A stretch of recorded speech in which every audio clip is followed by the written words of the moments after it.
Synchronous reluctance motor works on the principle of movement of rotor from high reluctance to low reluctance position. For understanding purpose, we may consider large number of poles on stator side and comparatively less number of poles on rotor side. All such poles on stator and rotor side are of silent pole types. These poles are arranged such that when supply is given to stator pole, magnetic lines of magnetic flux will complete their path through high reluctance of magnetic circuit.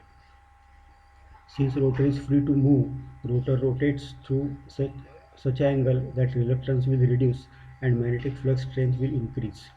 If rotor does not find minimum reluctance position, then rotor tries to find new low reluctance position and keep on rotating. This phenomena could be ensured to happen if number of poles on stator side differ from rotor number of poles by odd number. This type of configuration is shown on slide.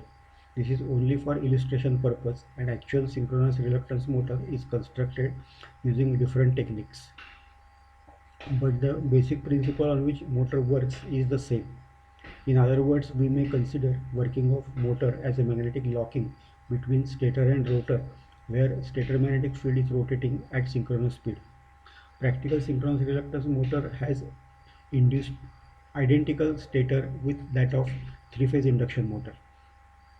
Similar to induction motor, synchronous reluctance motor receives the supply from three phases and draws current through windings. This armature current would set up rotating magnetic flux at synchronous speed. This magnetic flux would interact with rotor magnetic flux in somewhat different way. This motor is started and controlled by rotor position sensors, in short RPS. Sensors understand position of rotor with respect to rotating magnetic field and either increase or decrease the frequency so that rotor catches the synchronous speed. In practical situation, motor is driven using variable frequency electronically controlled three-phase AC supply. Figure shown on right side is actual synchronous reluctance motor with different types of rotors. The lines of magnetic flux complete their path through such a laminated structure of rotor core.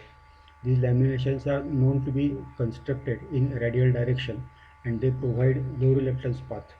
If we compare synchronous reluctance motor with three-phase induction motor, then these two motors are identical with respect to stator side. Rotor may be considered as improved rotor since it has zero copper losses. Since rotor does not heats up an induction motor rotor to heat, cooling required for motor is comparatively less and windage losses are also less.